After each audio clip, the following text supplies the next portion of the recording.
Listen up. It's the number one voice of the tri-state. I'm number one. It's Cooking Up 215. So let the show begin. Turn me up. You already know who it is. It's your boy Smooth. That's your Amber Grand. And this is Cooking Up 215, where we get you up close and personal with your favorite artists, entrepreneurs, shakers, and move makers. And today's guest, we have DJ A Boogie in the building. Boy, stop, man. Listen, y'all.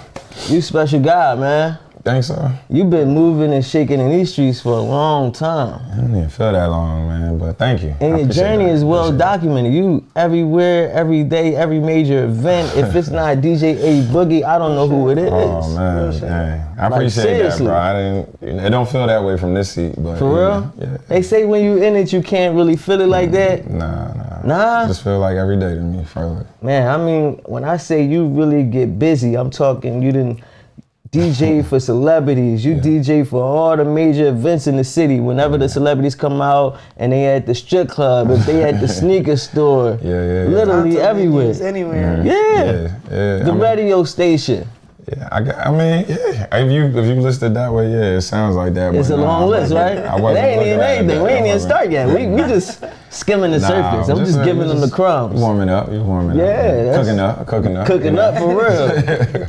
So I like to start with the beginning. You know, Cooking Up is about helping people see everybody go through a lot of things on their journey. So I want to know about your journey on your way to greatness. When did you start DJing? I probably started DJing in 2010. 2010. I was DJing in like 2010, kind of like out of a necessity. You know, me and my brother had a clothing line at the time, and Billy Abstract? Billy Abstract, yeah, that's my older brother. Older brother too. He your older brother? Yeah. Y'all look like twins. I get that. I really wanted to ask. I'm like, yo, I gotta know, is these dudes twins? No. We just, we. And your birthday close, right? 7th and the 12th, yeah. That's ridiculous. Yeah. Crazy. I'm like, yo. No, but we're not twins though. That's my older brother. But he was the one that always just kind of like taught me, like vertical integration, like keep everything in the family. You know, like so we had a point where we needed a photographer and a DJ. To kind of like push forward what we were doing with the clothing line, and he was like, "I'm gonna get the camera. You got the music." Right. And, it started like that. And y'all started the clothing line in 2008, right? Yeah. So Abstract Thought started, and it was like T-shirts and everything like that. And y'all went far with that as well. Yeah, it was like a lot of placement. It was before like the whole like Instagram digital era, kind of like that, So it was just like a lot of on the ground, like a lot of movement in terms of like making sure you knew who was the fly people in the city, who was the stylist, who was this. Like it wasn't just, posting it on Instagram and then everybody just rock with you. It was kind of like you really had to go to New York, shake hands with the right people, know who the buyers was, know who the people that, style certain artists, and, you get a call. It was like, yo, you got an opportunity to be on this particular set with this particular, we can get you placement on this. So we used to, we gotta go to Brooklyn real quick, jump on the we call it the Chinese bus, $20, up the turnpike, drop the clothes off. Hopefully you get a pic. If not, you know what I mean? But this was before Instagram, you know what I mean? Right. This was before. So a pic didn't mean that much. It didn't mean nothing. So it was like all the stuff that we had did with the clothes, like it was kind of like everybody didn't really realize back then, like content. Nobody really was like content. It was just kind of like, yo, can you get a flick with this joint? If you did, you didn't. If not, it was like, yo. And you was moving and shaking before people was taking flicks. So yeah. You got a story that people can't even see. Yeah, it just, you know what I mean? Instagram only gonna go back to where it started, you know what I mean? But a lot of people was doing stuff before that. But. So 2008, y'all started the clothing line and you became a DJ from that, and it seemed like, I guess your notoriety picked up at the same time like the clothing line is picking up, like everything was ascending all together, it seemed like. Yeah, we was like trying to like push it like a machine, you know, like try to like make it so that like, if the clothes was the thing that everybody knew, if they didn't know DJ Boogie, they knew the clothes. So it was like, rather than, beg the promoters at the time to let me DJ a gig or what have you, me and my brother would just be like, we're gonna just do our own events, no matter how small they is, no matter who come, no matter if it's not quote unquote popping or the thing to do. It was just like, yo, this is my little platform to DJ. You know what I mean? This is my little event. I'm a DJ, and one by one, certain people start finding out, certain people start coming, and it was just like, yo, don't ever lose sight of the goal. That's the first gem we're gonna drop. The goal is like whatever it is that's pushing you, if it's bigger than you, then so be it at the time. You know what I mean? Like, like cooking up, whatever this is, you know, like if this is the thing that's people going to know, Smooth and A, it's like, all right, cool, y'all know cooking up, you know, like, so if you knew Abstract Thought, that was all that mattered. That was your main goal. Yeah, you ain't have to know who A Boogie was or Billy Abstract. That's like, crazy. You know, so that was our first thing is like, yo, you can't be bigger than what is actually, than the mission. You can't be bigger than the mission. Yeah, it's not like, you know, I guess for layman terms, like it's about the team, it ain't about the franchise player. Like I wasn't trying to go for the big contract, we was trying to get the Super Bowl, the World Series, we wasn't, you know. And it just was falling in place as you went. That's crazy. For sure. So you were working while DJing, and then you quit your job about what, 2012? Like 13. 2013. I had got an opportunity to DJ for Ty Tribbett. Okay. And you know, quiet as it's kept, you know what I'm saying? Obviously gospel singer, but we wasn't no like turned up party. I don't want nobody to take this clip and be thinking we was going crazy. Like, you know, it was just like a birthday, you know, his wife was like, yo, we just want to have something chill, private, you know, no vulgar music, nothing like that. Just kind of like old school, Kwame, stuff like that, you know what I mean? Like, and you know, I had went in my director's office, I was like, yo, I got an opportunity to DJ for Ty Tribbett. And she's like, you know, well, you at work right now. I'm like, what we gonna do? You know what I'm saying? So like they wanted you to be at work during the time? I mean, I was at work when I got the call, you know what I'm saying? It was like, yo, you gotta be here. You gotta come down type of. You gotta be here by a certain time. So it was like, how you gonna make it to, you know, Deep Jersey if you don't get off work till 5 o'clock? So it's like, yo, something gotta, and you know, slowly but surely it was like, all right, go ahead. But then like, it's only but so many times, you know, any corporate job is gonna help you. Keep letting you just chase your dreams. Yeah. So it's just like, you know, eventually it just got to a point where he was like, yo, you gotta make a decision. You know what I'm saying? You gonna go this way or you gonna go that way? Cause you can't, you know, you can't do both. Even if you try to do both, it's like, yo, you DJ until 3, 4 in the morning, you gotta be at the desk by 8 a.m. It's just, you can do it once or twice, but you ain't gonna be able to do that. They're not gonna keep letting you slide like that. Cause they don't care. They really worried about their money. They worried about their pockets. We ain't out here to help you chase your dreams. Yeah, you know what I mean? It's like, yo, we giving you the steady paycheck. This is the initiative that you need to put forth, not you know, what you think or what your aspirations is over there. Did you have any second thoughts or regrets at the beginning when you first? Nah, man. 2013 is crazy because I did an event recently. Shout out to Black Is. I did Black Is. And just looking out into the crowd, it was like so many people that remember me when I used to work for University of Penn. And it was just like, you know, I'm like, yo, March 2013, I walked out that office, that cubicle, I never looked back. You know what I mean? So imagine seeing somebody in the crowd that ain't seen you since you sat in the cubicle. That's crazy. You know, and now it's just like they in front of you, so it kind of like brought everything full circle in that one moment, you know, on the stage. Even if it wasn't for everybody, you know what I'm saying? It wasn't nothing that I broadcasted or said like at the event, but while I'm talking to y'all, I'm gonna just tell you like, in the course of DJing and you focused on keeping the energy and everything, you see this one person just smiling at you like, oh my, you know what I mean? My whole mind just went to like, you know, University of Penn, suits and ties, biometric scans, because you gotta, you know, scan in every day and let them know you're here on the clock. And I'm just like, dang, after all these years, like. Now we here.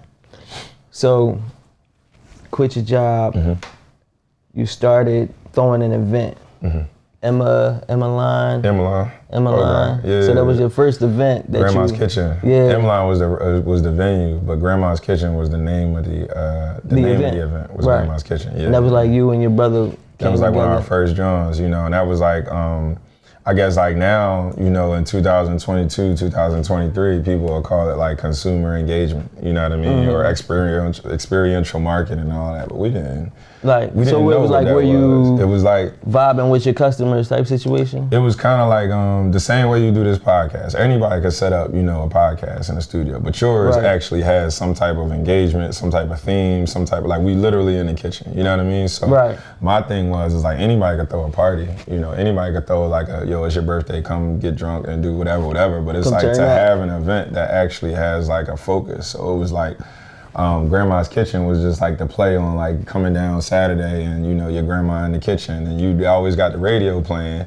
You just never know what you're gonna hear. So some days it might be Marvin Gaye, some days it might be gospel, some days it's gonna be old school Cheryl Lynn, some days it might be Houdini, you know what I mean? So it's just like every day you just be like, so we was just playing on like, yo, what can we do that like is gonna capture people's attention and have people like, all right, I'm gonna come out for this. You know, like instead of just being like, all right, every day we coming out because it's drinks and $2 Tuesday. It's like, what can I do that's, you know, so, and then me still trying to grow as a DJ, it was like, all right, well, if I do, you know, Grandma's Kitchen as the event, then I could use all different recipes to indicate what music is going to be played. That's hard. You know what I mean? So it was That's like, super all right, hard. you know, on today's menu on Tuesday is oxtail, so that meant I'm playing reggae. Fried chicken, I'm playing hip hop and trap. You know what I Yeah, mean? that's Like if super it's like dope. beans and rice, all right, I'm gonna mix in some salsa. But mind you, I'm DJ Boogie back then. Like ain't nobody really paying no attention, and nobody really worried about what consumer engagement is. Like Right. I didn't even know what it is until it was like now I'm sitting here talking about it. But just back then, it was like, yo, how do you create something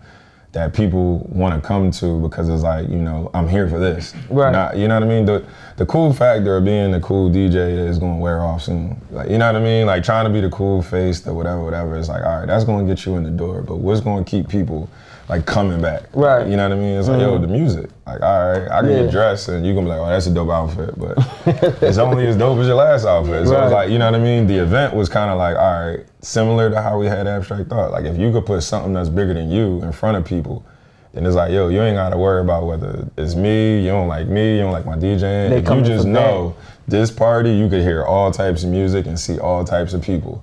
And it would be like, you know, socialites all the way down to like the hipsters. You know what I mean? Anything and everything in between. Like the crowd that I always brought out just always put people that usually wouldn't be next to each other together. And that was one of the things that like launched me earlier. That's You know crazy. what I mean? Grandma's Kitchen. Grandma's Kitchen. So then y'all started opening stores. Abstract Thought, y'all got a store, KOP. Yeah, we did a stand in KOP during Christmas season. That was like our thing.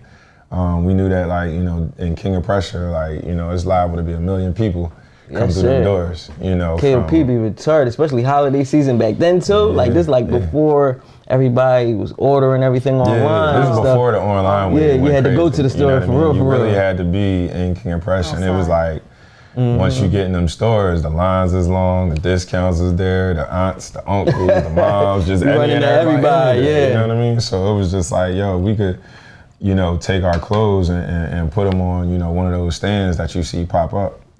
And that was like my brother's vision, like always taking like, I don't want to call it weird, but just always taking a space that you normally wouldn't think to do something and just kind of like just letting his creativity just go. So it's like, imagine Abstract Thought, you know, imagine like a cart in the middle of the mall and it's like you got a BMX bike hanging off of it one way, you got pictures hanging off of it this way. So it was just like, you know, it was always something to like for people to stop and look at and be like, you know, what's this? And it was kind of like we used to use the t-shirts as kind of like an undertone. Like once you see all the art, you stop and you're looking like, what's this? And then you see 4 t-shirts folded under and now we got you. Now you got know what I mean? Like hook, line, sinker. Always. So that's what, like, if you taking anything for what I'm saying, is like, yo, everything was always bigger than me. You know what I mean? Or always bigger than the individuals. Because people just, they gonna like you. They're tired of you. You know what I mean? But you gotta give them, you gotta give them more than that. Yeah. Like whether you like me or not, you gonna like the fact that this cart that you walking past is catching your attention. Whether you like the 2 dudes they're selling it, selling it or not. Whether it's like, oh, I know him or I heard him, whatever. So, and maybe that's a Philly mentality that you grow up with that kind of thing in the back of your head. Like I always gotta worry about like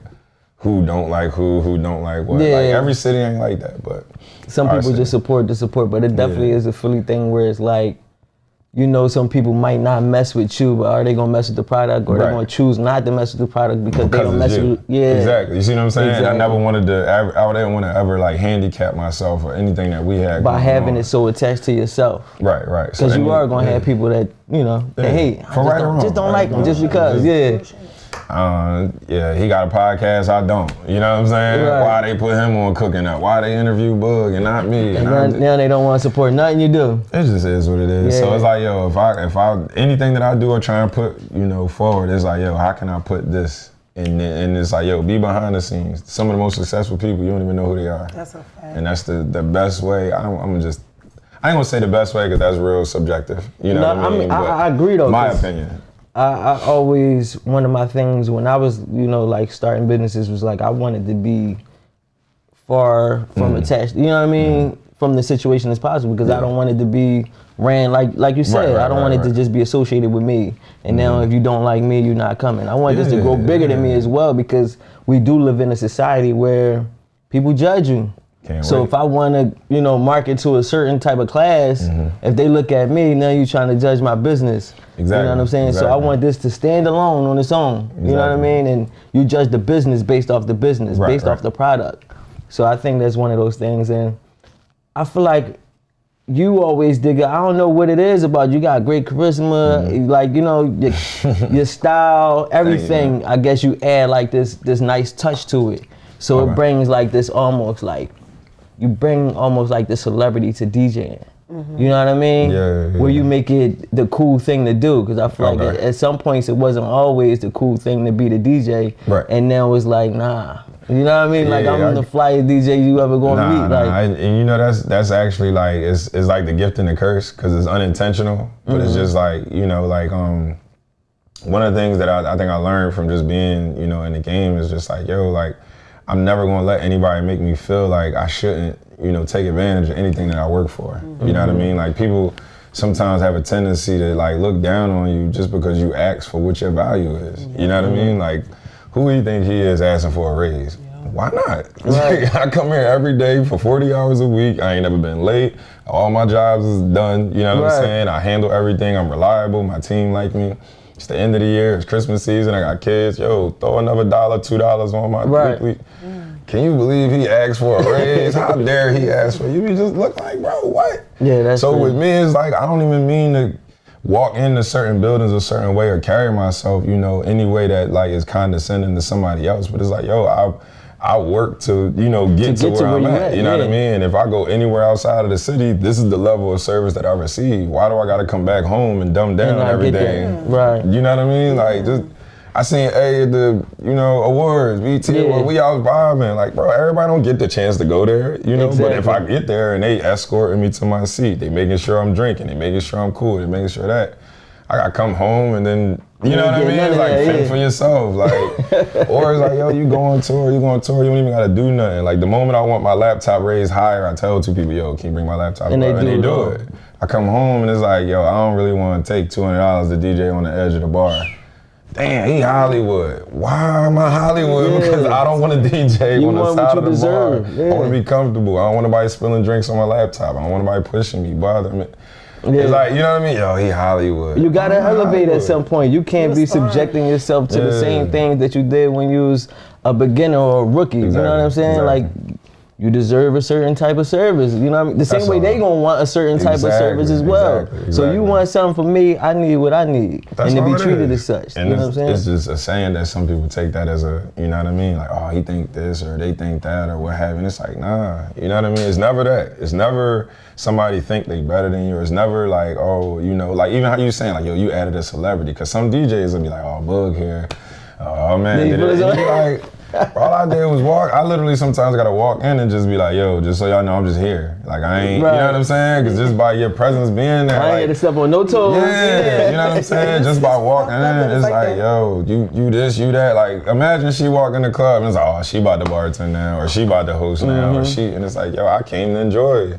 It's something about owning your energy. When you own your energy and you own your, you know what I mean? What we always say, when you own your value, like when you know what you bring to the table, you know you special and you carry yourself as such. Some people can't handle that. And I think some people can't handle it just because they just don't believe in themselves enough. Or you know what I'm saying? Or they don't feel like they got that. They mad that you got that and they don't got that. For sure. And it's like, man. Like people from your hometown always see you as what you are. Sometimes they be stuck up seeing a little bit of what you used to be. They don't really put the full respect on it. And people that just meet you, they see you for what you are, not what you used to be or how before you grew up. They see you for what you are and they accept that. I feel like that's why it's easier when you're outside of your hometown. People see it on you more. They don't they don't try to deny it. That's why the first thing they bring up when you see them, man, I remember we used to have that Honda with the hubcap in the back. You know what I mean? They start giving you that joint. People can't wait to call me Aaron. If somebody call me Aaron, it's like they making it known, like they know me before, you know. So I done been in the club, Aaron. You be like, come on, bro. You know, like, you know I'm Boogie right now. But it's just like people love to do the, you know, I remember when and what have you. And it's like you don't, you know,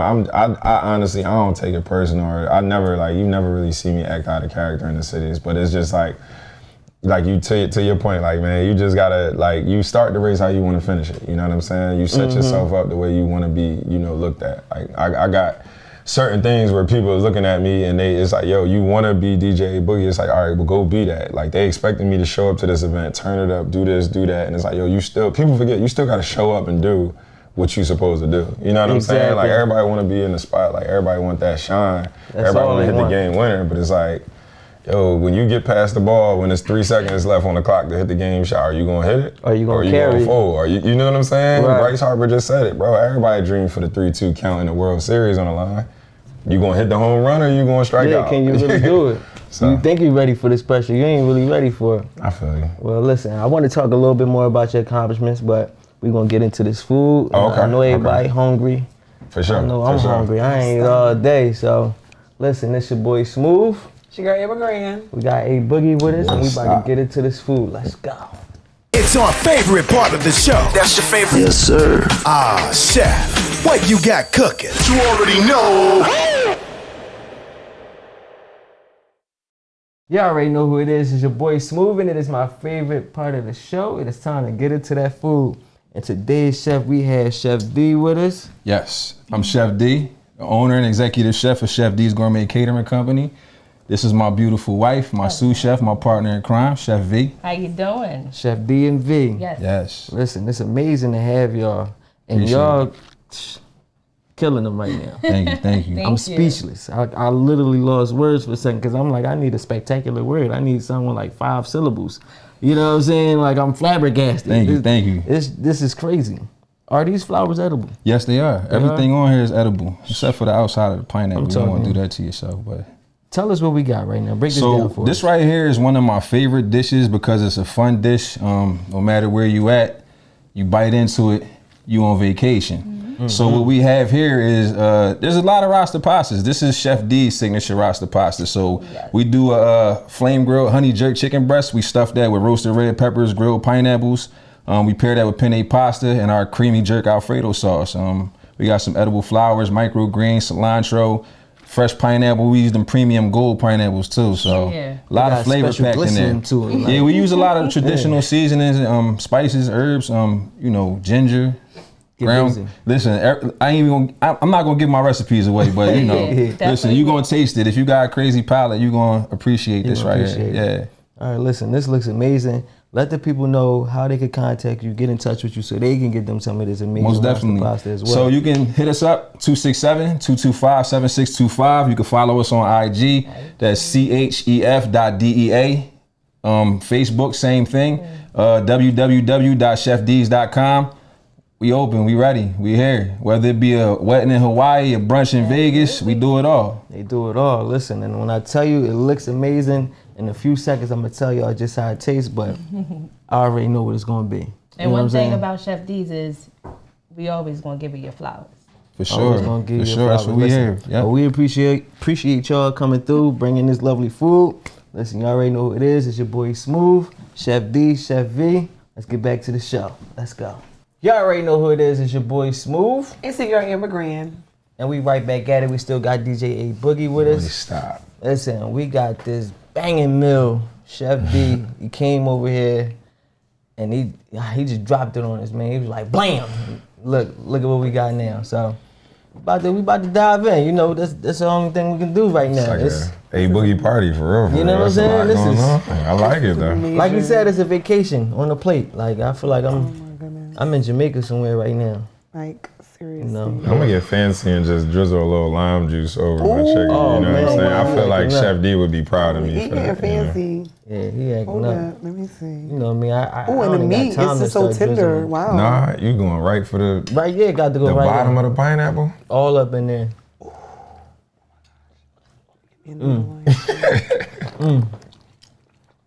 And the pineapple give it like this little sweetness. It's sweet. I love it. At the bottom, that thing hitting. And spicy, sweet and spicy. Mm-hmm. That don't hit. It's doing what it's supposed to. I didn't expect the knife to cut through the meat so easy. Wow. Listen, everybody can't master the sweet and savory, that sweet and spicy.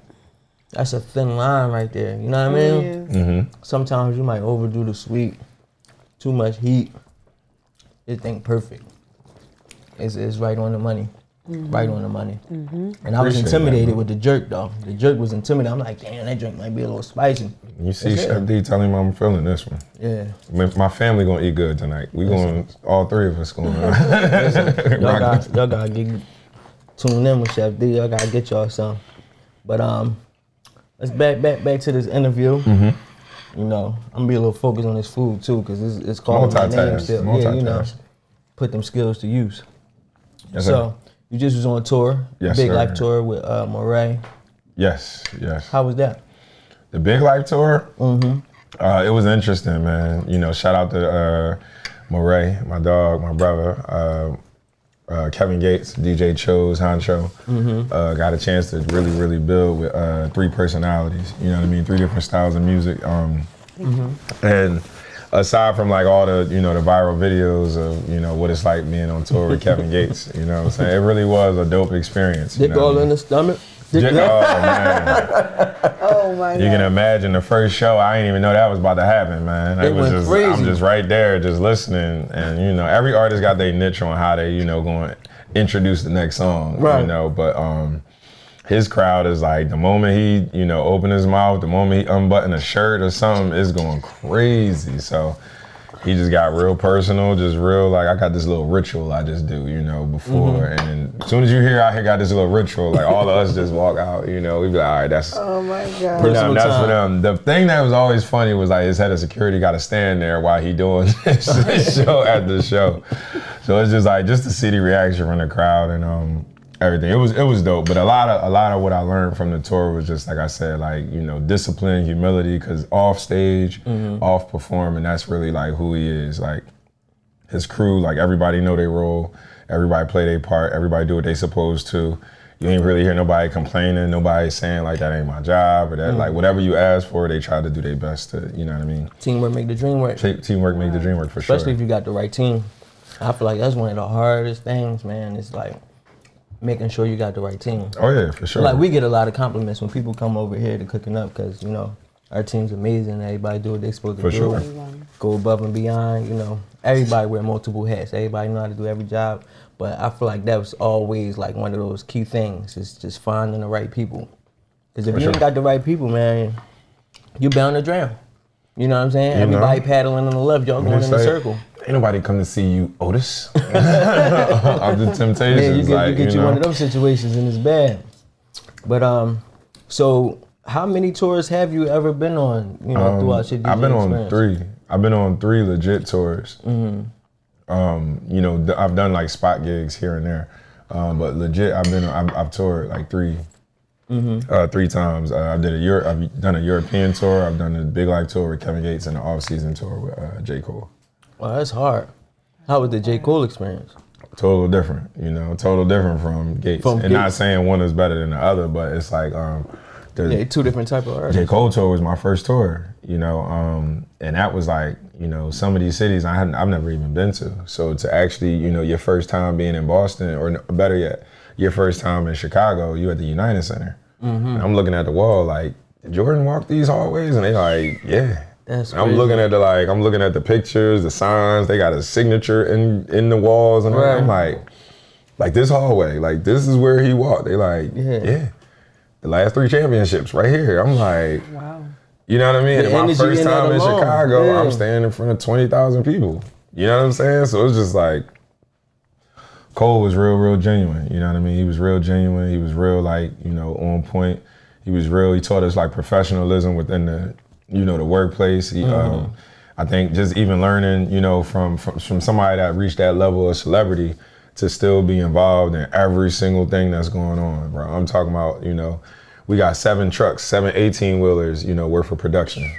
So it's just like every city we go into is about 7 trucks worth of production just setting up. And he literally, J. Cole was sitting in his auditorium where the Bulls play, the Celtics play, where the Sixers play, any major sports team, he did all the arenas. And he would make sure every single light was on point. Before the show started, lights is on point, all right, bet, sound is on point, PAX is working, air is working, make sure the house security know everything. Then he would disappear, you know what I mean? But if you care about your craft that much, you want to make sure, like, yo, I spent all this money on my show, I'm gonna make sure, you know what I'm saying? So that was one thing that I learned, you know what I mean? Like, he was an artist that was real hands-on. And then sometimes there's artists that's kind of like, my team got it. They just let them do it. They let it rock out, you know? Yeah. And Cole one of them type dudes, like, he produce, he do everything. So it's like, you know, he does everything himself when it comes to his music. So you can imagine how hands-on he is with a tour. And I seen a little bit of it when he, I forget what the name of the album was, the one where he was sitting on top of the house. For ourselves, yeah. Yeah, and they showed the whole experience of him pretty much just going over the whole set and making sure everything was right. Yeah. But I tell people, like, I'm in this mode where you gotta really be that protective over what you're doing in your dream, because it's your dream. So if something go wrong on that stage, you can't blame nobody but you if you didn't go check it. You can blame somebody, but end of the day, it don't fuck up nothing but your set. You know what I mean? Right. It messes up the whole experience you're trying to give to your fans. So it's like, you really truly have to care that much about what it is. For sure. If that's your passion. I mean, just not even, I don't even know if we're going to use it as a segue because I don't know what questions you're going to ask, but just speaking about like the level of professionalism people should take with their craft is just like a whole nother, we could spend a whole nother podcast, you know, talking about just that. Discussing that, because it's like I said earlier, like, no matter if you on tour, right? That's one of the things, like by the time you get through like the first, 10 cities, you like, oh my God, man, I'm doing the same thing. And city to city, doing the same thing. And one thing you gotta remember is like, yo, these people in this city never seen you. Like they've been waiting, you know what I mean? Like they've been waiting for months. When the tickets went on sale, they bought them. You know what I'm saying? So it don't matter that you done did the same thing 10 times. You done said dick all in her stomach 80 times already, and it went viral. Everybody know it's coming. Everybody know you gonna say it, but it's like they still want to hear it. You know what I mean? They still want you to perform. So it's like with professionalism and just like craftsmanship and really like owning what it is you do. It's like that was one thing I learned from being on tours. Is like, yo, you gotta show up, you know what I mean? Like no matter what your gig is, if I'm supposed to be in a hole in the wall or I'm supposed to be at a festival, like whatever it is, take time, go meet the light engineers. You know what I'm saying? The dudes that when I drop a certain song, I want the lights to go crazy. Yeah. They don't know if I don't go talk to them, they don't know. Exactly. So I learned that, like, yo, go make friends with the stagehands, make friends with the production, the stage manager, make friends with the house engineer, who run in front of house, who running this. So it's like, before I get to a show, I'm just walking around. I'm meeting house security. Because when I move during the show, they the ones that's going to give me the most, you know what I'm saying? The people that came with me on tour know me. They ain't worried about me. It's the random city. Who you? Where your credentials? What's this? So I take time. Like, yo, I appreciate that, OG. Thank you, man. Yo, what's your name? Oh, my name Boog. All right, yeah, I'm going to be doing a set for this and that. When I do my set, yo, I like to do drop-ins, drop-outs, da-da-da-da. Yo, who running the packs? All right, yeah, I like a little reverb, I already know what I need, but I'm not relying on somebody else to go deliver that information. Right. That's more so what I'm saying. So it's like, if I gotta answer your question, it's like I learned that from being with, Murray, you know what I'm saying? Being with Cole or running with different tours. It's like, yo, make sure your stuff is in order. Because when, like you said, when you on stage, them fans don't know that the lights were supposed to go black at a certain time. They don't know that they're supposed to come up if you raise your hand, or they gonna roast you and blame you. Yeah, you know what I'm saying? So it's just about like taking your craft serious, knowing what your vision is, and then, executing, according to that vision. So when you go to these places, let's say you booked or you Vanity, whatever it may be, right? Do you have a process that you like to go through? What gets you in your zone when you about to perform and do your thing? I was explaining off camera, like one of the things that I like to do, my degree is in education. I went to Temple University, so I'm always learning.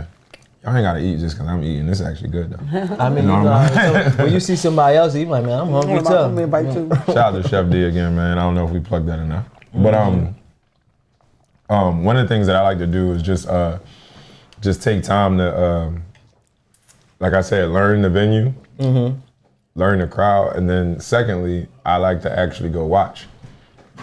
So there's a lot of times that I go to an event, and whether you DJ Boogie, whether you J. Cole or Mariah or whatever, it's like, yo, take time to learn like how you do crowd interaction. You know, I guess a quick example is, you can make the mistake like going to a city and saying the wrong thing. You know what I mean? Like you go to New Orleans and it's like New Orleans, and everybody looking at you like, yo, that ain't us. That ain't what we say. It's New Orleans. Right. You know what I'm saying? But you don't know that if you in the back. That's crazy. You know what I'm saying? Or something as simple as like, being in Philly, you know what I'm saying? Somebody might say tri-state as opposed to saying Philly, because it's gonna be Jersey people there, it's gonna be Delaware people. So if you make some noise if you're from Philly and you see half the crowd only open their mouth, it's like, dang. But if you sit out there and you like, dang, Cole ain't say welcome to Philly, he said tri-state, what's going on? You see what I'm saying? Or but you get what I'm saying, you know what I mean? Just little things being that just help you, you know what I mean? Being attentive and really putting effort to understand the situation that you in right now. Right.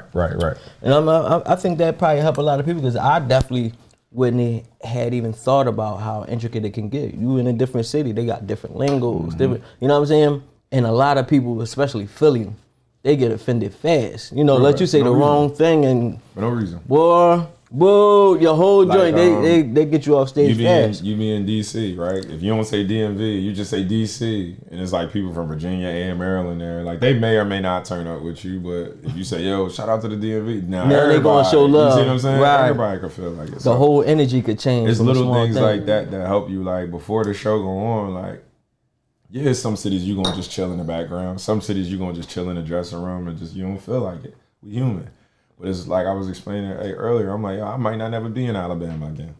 Why not go out there and go see and give them the time of their life? Look like? Right. You see what I'm saying? Like, if I'm out there and I see what the opening DJ did, I ain't gonna make those same mistakes. You know what I'm saying? Like, I ain't gonna do the same thing that he did, because I took time to say, all right, see what the people is dancing to. I see what the house music that they playing in between sets. Oh, all right, they put this station on. So, you know what I mean? Like, you in New Orleans, like, all right, well, am I in New Orleans? Do they play Young Boy or are they playing Kevin Gates? Are they playing Young Blue or are they playing? You see what I'm saying? Right. Like, who are they playing? Who they listening to? So, I guess answering your question is, like, for me, it's all about just studying and learning. Like, you know, if I got a chance to be in a different city, I'm gonna learn as much as I can for as long as I'm there. You see what I mean? Dope. Like, whether it's the food, whether it's the clubs they go to, the music they listen to, how do people talk, what's the slang term, what do they, you know what I mean? Right, like any and everything. As much as I could gather, you're gonna figure it I'm out. gonna figure it out. You know what I'm saying? It helped me to maneuver. So what do you feel like is the hardest part of like getting used to be like traveling, DJing, and being on tour? The hardest part to get used to? Yeah. It's probably like the behind the scenes stuff that people don't see. Okay. That's living out a suitcase, you know what I mean, for months. Finding places to like pack, store, you know, you gotta put your dirty laundry in a certain place, you know, you gotta be able to, you know, basically keep yourself up as if you're not on the road. Wow. You know what I mean? It's there's a lot of times, like, depending on what type of tour you on or what type of traveling you on, it's like, yo, sometimes you in hotels that accommodate you to what you know, expect. And then sometimes you in hotels that's kind of like, you know, this all I got. I don't know what to tell you. Sometimes you in cities where it's like everything shut down at 7 o'clock. And, you know, you used to being in Atlanta, Philly, DC. After hours. Used to an after hour. Used to somewhere you could get a comfort meal. You know, shout out to Chef D again. It's like, but you just looking for you're just looking for opportunities to live at a certain level that, you know, you like to live at, and every city doesn't offer that. So that's one of the things that you kind of got to get in your mind. Like, yo, I ain't home. You know, like that was one of the things from my homies on tour that was from Atlanta. It's like they realized quick, like, yeah, you spoiled in Atlanta, bro. You can't smoke weed in every club that you go to. You can't stand on the couch in every club. You know what I'm saying? You can't expect to get a meal at 2 a.m. You know, some places just ain't got it. They just ain't there. So that was like the adjustment for me, was just like, you know, realizing like every day you wake up, it's gonna be something different. You know what I mean? It's gonna be a new people, a new set of people, new slang, new way to move.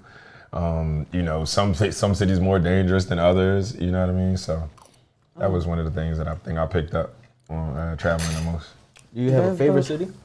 It just depends on in terms what we talking about. Favorite city to perform, favorite city to go out, favorite city to just be out in the culture. Well, let's say overall period, like if the most memorable. Every time somebody mentioned you working on the road, this city pop up like, man, that was I had the time of my life when I was here. I probably had like the most all around fun in like Boston and Arizona. Like all around fun. Arizona. You know what I mean? Yeah. Scottsdale, Arizona was Phoenix, Arizona. I'm sorry. Phoenix was lit. Okay. I enjoy, you know, and it's realistically, I guess the way I can explain it is like those are the two cities that I ain't gonna say like got something to prove, but it's like, you know, with Boston, it was like, yo, you had Tom Brady for all them years. You had the Celtics for all them years. So they just used to coming out in large crowds and cheering. Right. You know what I mean? No matter if you are the headliner, you're not the headliner, you direct support, opener, or whatever. It's just, yo, put your hands in the air if you like something. And everybody doing it. They doing it. For no problem. You know what I mean? The same way with Houston. I mean, not Houston, Arizona. Phoenix is, you know, you out there, like it might be a more diverse crowd, so it might be a more Latino, more Hispanic, you know, but for the most part, it's like they want to see what you got going on too, you know what I mean? So I enjoyed that. So those are my probably best cities to perform, and overall, like I really enjoyed it. I would also throw in like a couple of like overseas cities too, though. Overseas, like European, like the one, okay, like Europe. Like Brussels was my favorite. I fell off stage in Brussels. That was funny. Oh my God. But that was because it just was too lit. Too lit. It's just going all the way up. You just, you know, they don't speak English, but they just got so much love for the American culture, you know. So it was like being in a setting where like everybody's speaking French. Really, probably don't know what you saying, but you know what I mean. But they just vibing out. They just know. Yeah, you just feel the love. You know what I mean. That's you performing a new song. They don't even know. I know y'all don't know it because I don't even know all the lyrics. You know what I mean. But they. You know what I mean? And you just like, how can I take this to the next level? You jump up on your DJ rig, and I'm like, yup, I'm here now. That's a good feeling. Man, They just went down. I went to go jump on the hype part of the song, and it was just like you forget like how much higher you really are. Like I'm already on stage, but then I'm on a riser too on top of the stage, and then it's like the smoke and.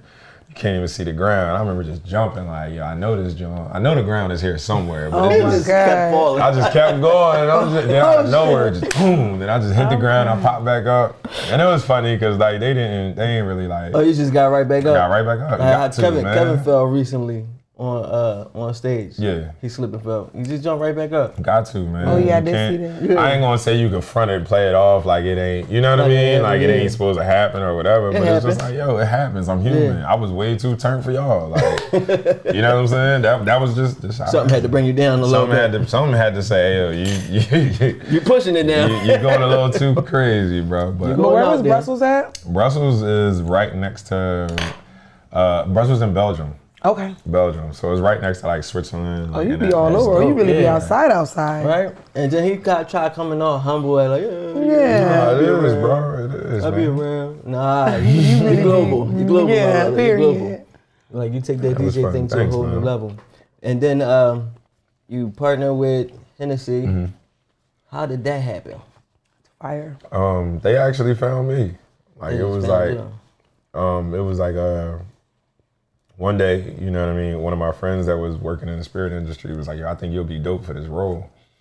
And I was like, what is it? And he's like, Team Hennessy. And I was like, what is that? No, I seen you was posting that like in 2012. Like, were you Team Hennessy back then? No, I wasn't Team Hennessy back then. The person that was in the role was kind of like just recognizing me as somebody that they needed to, you know what I mean, put some energy on or like put some. So when did this become official? 2019 for me. It was official. so I seen posts where you was repping Henny. Yeah, way back then. That was really like what I don't really drink, but if I drink, that would be my choice of drink. That's we always talk about manifestation, and it's like even on here I talk shit about revolt and anything like that. It's like really that's crazy how I was looking. I'm like I know for a fact because you can tell the level of promotion changed. Right. Like you know what I'm saying at around 2019. So back then you pushing it wasn't even affiliated with it. And now, it was like, it came to fruition. Yeah, it was like, different things that they had going on. It was like Hennessy day parties, Hennessy, sneaker events. It was like Hennessy little mixers. So whatever it was, like my homies would just put me on as the DJ. Okay. And it was just like, all right, cool. Like I'm rocking with the Henny Day party today. And then they made you part of the team. And yeah, gradually it just became like, once that's thing that this company like put out there, like, yo, we need representation in major cities. We need people that can really like foster and carry the brand in major cities. It's something no different if you get like a Fashion Nova deal or a Pretty Little Thing deal or you know what I'm saying, whatever it is.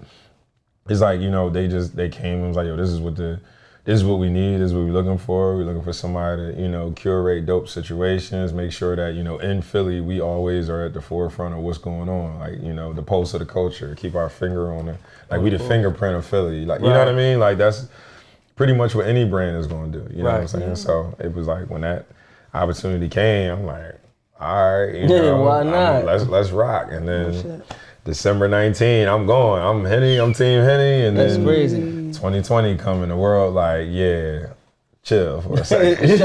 Shut down. You know what I mean? So it happened like right before the shutdown and everything. Right before the pandemic, I was on. Right before. It's so many things people was worried. Like every time we talking to people, they was at like the prime of their career, and then like the COVID hit and put a halt to everything. Yeah. Had everybody scared. Like, damn, we never going back outside. Yeah, like, I don't think I ever, even imagined the world just stopping. You know what I mean? Nobody probably thought it would happen. I stood probably at I was at 40th or 38th and Market. And it was like, yo, you could just see from 38th and Market all the way to City Hall, bro. Just no cars, no people, no nothing. I'm just like, yo, how did they get the world to stop? Just shut it I think that was the first time I realized, like, yo, they could do whatever they want. Whatever. Bro. Powerful. Some real shit. Because you definitely be like, man, they can't shut the world down. How you gonna shut the world down? All the movies that you watch, man, them ideas came from somewhere. And that shit be real. and they put it in the movies so we won't take it serious. Yeah. Test it out. Crazy. Yeah, what if we shut it down with a world? Let me stop. Cause you never know. They be done flagged this interview. Let's get back on topic. Oh my God, that is hilarious. Well, listen. I always like to ask somebody that's like an expert in their, in their lane. I would definitely say that you are an expert when it comes to DJing or being a master of ceremony, period. 30 seconds. If there's a young boy out there, he want to DJ, he want to become the next A Boogie. Break down what it takes, beginning to end, to potentially get yourself on all the right stages in front of all the right people. Work ethic and networking. Straight like that. Straight. You know what I'm saying? It was a time where I was dealing with I was mentally just being comfortable in the fact that, Philly slowed down in the cold months. Like mentally me starting was just like, yo, all right, I ain't gonna make no money from, you know what I mean? Or not make no money, but I ain't really gonna be popping as much as I might be popping from, October to May. You know what I'm saying? Because it just get cold. So people don't be outside, people not partying, people not spending money. I thought that's when people did party. I mean, not in Philly, it didn't seem like it at the time, you know what I mean? Or it just was just like, yo, day parties. Put it like this, you able to do day parties, you able to do night parties, brunches or whatever in the summertime. Come wintertime, it's like you gotta fight through the elements, the snow, the rain, it's cold, people don't wanna come outside, they get darker. Kids in school and now they gotta So I was like, yo, I ain't gonna, that was just something that I just, you know what I mean? And I said it to somebody once, it was like, he was a very higher up and he was like, yo, that it ain't slowing down for everybody. Like, why you thinking you just gonna get comfortable just not making money for 6-7 months? That's cool with you? Like, how was that cool? And I was just like, yo, you know what? You're right. He was like, so what is slow down in Philly? It ain't slow down in Vegas. It ain't slow down in New York. It ain't slow down in Miami. But I'm in Philly. All right. Get on the plane. So, I don't understand what we're really talking about. Like, and it was literally that much like of a conversation. I was just like, damn. You know what I mean? That's like in my mind, it really just didn't. I was cool with just understanding, like, yo, I just putting might yourself not in a make money. box. He was like, yo, like I don't understand why you just being cool with the fact of just not making money. Like that don't even make sense to me. That's so crazy. That was that, and then networking is just like being from Philly, you got to get out of that mindset of not really wanting to talk. Like one of the lesson that taught me that was meeting Esco, Future DJ. I was in Magic City. My guy brother was like, yo, introduce yourself. I'm like, no, nigga. Like what? You done flew 2 hours down here to Miami. You done paid to get in the club. We done rented a car, drove to the club. You right here. Introduce yourself. And I'm just like, man, I ain't being Joe. I ain't being this and that. Typical Philly mentality. And I had a BlackBerry. He's like, give me your BlackBerry, bro. Typed on there, my name DJ Boogie from Philly. Just wanted to say what's up. He's like, show this to him. I'm all embarrassed. I'm like, man. He's like, man, just show it to him. I take it. I just put my head down and hold it up to the roof like this. I'm crying. He's like, man, come up real quick. I come up, end up being DJ Esco. He gave me Future first mixtape, Dirty Sprite 1. First drum. You know what I'm saying? Who knew Future was going to be what Future is now? Right. But it was like, at that moment, it was just like, yo, take this joint up to Philly, see if they rock with it. His first song was Racks on Racks. That joint, Racks on Racks on Racks, went crazy. Everybody was like, yo, Bug, you played that joint. So then they just, you know what I mean? One after another, yo, you was the DJ that broke Racks on Racks, right? Yeah. And you know what I mean? Had no idea I was meeting DJ Esco, coolest DJ in the world. All from an interaction that you didn't even want to networking, be part bro. of. I ain't even want to go up there. I'm like, yo, you go to Magic City just because you just grow up learning about Magic City. Right. I ain't know nothing. I'm in Magic City on a Monday. I'm content. This is all I needed. This is all I wanted. All I wanted was to just say I was there, and it was like, yo, once you here, like, yo, open your mouth. Yeah. Network. Especially there. That's where people. everybody be at. Same place that made so. Jeezy. Networking and work ethic, man. You gotta want it more than air. It's somebody out there that's willing to die before they give up on their dream. You gotta want it bad. So, you gotta want it.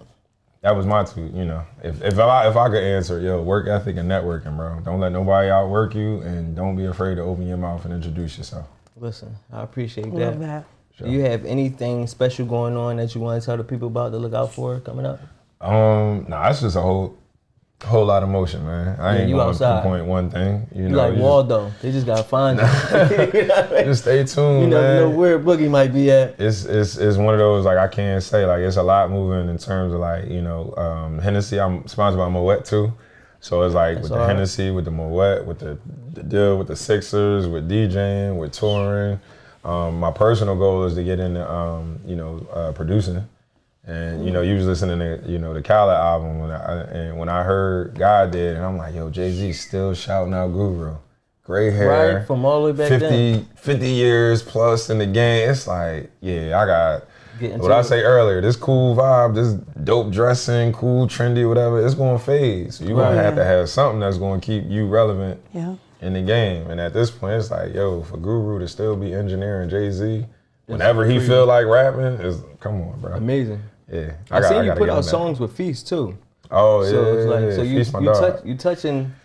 I did. You broke the barrier a little bit, yeah. So you just want to get all the way back into it. Get deep into it. Just balancing. You know what I'm saying? Balancing family, balancing work, balancing new things that you want to try. It's just balance. That's all. That's the key to it all. I'm in that space right now where it's like, yo, managing so many different things and just trying to make it still all cohesive and work. You know, for me. You've been working it and doing it good so far, my brother. Appreciate that, man. I appreciate you coming down. I enjoyed the time, you know. Listen, I'm gonna always be watching, see how much further you take it. Oh yeah, cooking. Y'all gonna be with me somewhere? We tap in. Listen, exactly. Come back, tap in with us. That's all. We have another meal. Might tell Chef D, come on back through one more time. Nah, he's sliding. I know he's sliding. He's sliding. Listen, it's your boy Smooth. It's your girl Evergreen, y'all. We got DJ A Boogie. Boy, stop. It's Cooking Up 215, the best podcast in Philly, and we out of here. Let's go.